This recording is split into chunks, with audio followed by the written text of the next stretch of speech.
Today, we become legends.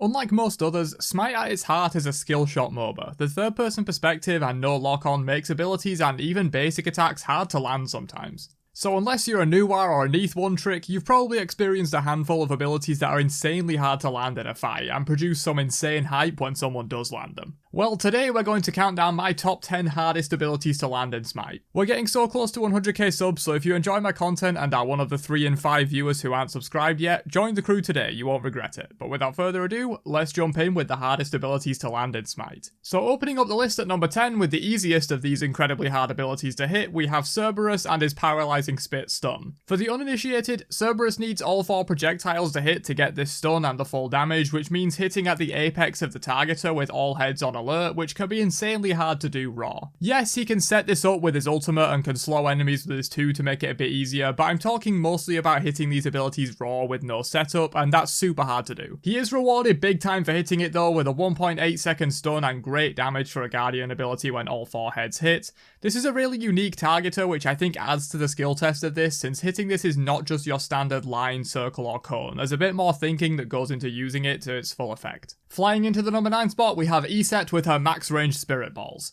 The further you throw this ability, the more damage it does and the longer it stuns for, so there's already a huge incentive there for trying to get those max range snipes. The max range of this ability is 70 units, which is substantially further than a ranged basic attack and almost as far as Thoth's 1 through his glyph. The difference here that makes this so much hard to hit though is the slow speed and the fact that you have to manually detonate this ability, not just hit a line skill shot. It's only a 10 unit radius on the explosion, which is one of the smallest in the game, so it's not at all easy to time that explosion at max range. But as will be a common theme on this list, a hard ability to land gets a huge reward for landing it, and with ESET that's 1.5 times damage and stun time for hitting at max range. This one gets extra points too for not having a good way to set it up within her own kit, unlike CERBERUS from before. So the number 8 spot is an interesting one, and that's landing full Sol ult, or at least most of the hits out of it.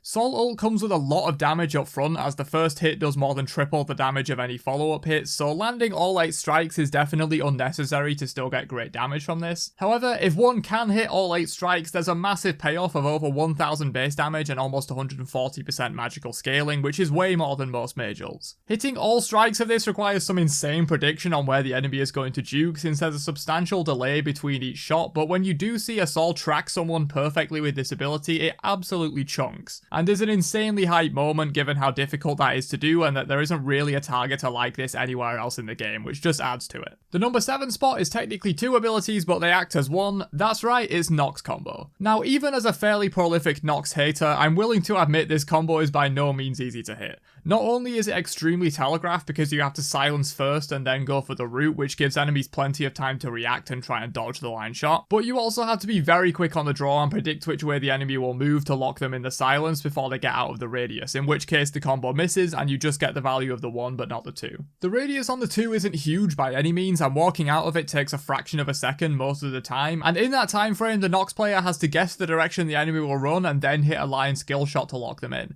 It's not the absolute hardest thing in the world to do, and that's why it's only number 7 on the list, but the fact that this is basically Nox's bread and butter means you have to be hitting this like with 60 to 80% accuracy consistently, or you're just not going to perform on Nox, which does bump it up slightly. Things like max range Spirit Balls come up less often and have less impact if missed than a Nox combo does, and this is definitely deserving of the list in my opinion. Next up at number 6 we have a group of abilities, and that's all the long range line skill shot mage ults. Raz Searing Pain, Thoth's Final Judgment, Kukulkan's Spirit of the 9 Winds, and long range Giannisals. So all of these abilities share the same difficulty prospect, and that's that they're line skill shots with high range. Anyone who's played SMITE for more than a few weeks will know the hype that comes with raw RA snipes, and these others work in the same way.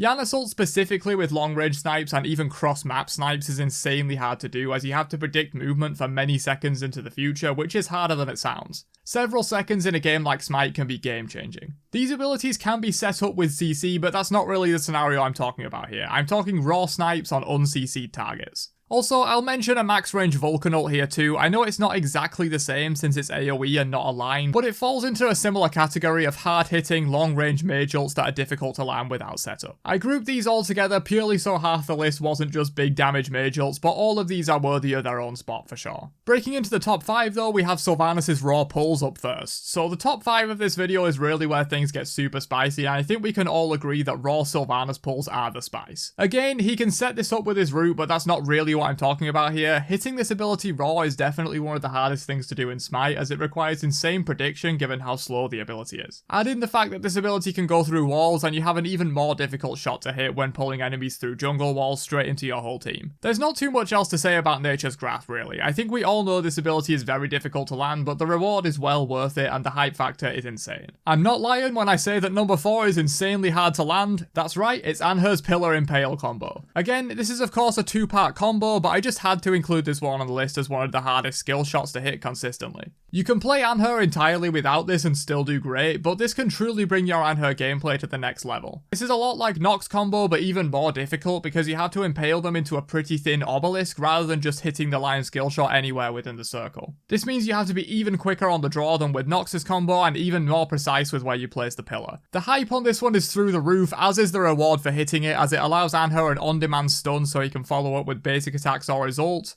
All the while you're taking extra damage from being stuck in the shifting sands. Pillar-Impale is an all but gold combo and definitely one of the hardest skill shots to hit in Smite. Breaking into the top 3, we have one of, if not the most hype ability in Smite, and that's Rama's ult snipes. Specifically landing all 3 hits raw. With each circle getting smaller and higher damage, it feels like this ability was literally made with hype in mind. It has a huge range of 200 to make it truly a sniper's ability and deals 1377 base damage. Come on Hi-Rez, you had an opportunity to make it 1337 there. And 135% scaling, which for a hunter ability is just insane damage. The radius of even the initial hit isn't huge at 15 units, but this scales down to 10, then 7.5 by the final hit, which is just absurdly small. It might even be the smallest circular AoE in the entire game. Most of the ones I would consider the smallest, like Kronos 1 or Ula Bo 3, are 10 radius, the size of the middle shot of Rama's ult, and given how the area of circles works, going from radius 10 to radius 7.5 almost halves the actual AoE of the shot. Yep, this final hit on Rama ult is almost half the size of the next smallest in the game. Hitting all 3 of these shots is insanely difficult and well deserving of a top 3 placement for this list, but what could possibly be harder to land than Rama snipes? Well, 2 abilities actually. First up at number 2 we have SERQET's Double Madness. So for the uninitiated, SERQET's second ability, Cobra's Kiss, will taunt an enemy hit by it towards SERQET. However, if you hit 2 different enemy gods with each of the 2 shots from this ability, they will instead gain the Madness CC and attack each other instead, grouping them up for follow-ups from SERQET's 1 or anything else her team has to offer. Landing this skill shot requires an insane amount of skill, as you have to flick from one target to the other like you're playing CSGO or something and be accurate with both shots. I play on PC and this ability is insanely hard to land, and I imagine it's even harder on console with the less precise camera control using analog stick instead of mouse. Similar to ANHUR's Pillar-Impale, you can play SERQET completely without this tech and still do great, but adding this to your arsenal will make you infinitely more hype when playing the character. I have a quick few honorable mentions that didn't quite make the list before we get into the number 1 spot.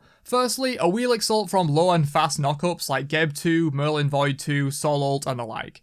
Hitting this ability from standard knockups like Bacchus Flop is easy, but you have to be very quick on your reactions and have good timing to pull from these low knockups. I thought I'd also give a mention to 5-man Changa ults. They're not necessarily difficult to hit so more as they are just really uncommon to hit, but they give a ridiculously good reward. And finally, hitting your own teammates with Hell's Light Stance 1. This should really be number 1 on the list, right? Okay, but jokes aside, the actual number 1 spot on the list is Huyi's Triple Bounce. Yeah, could it really be anything else?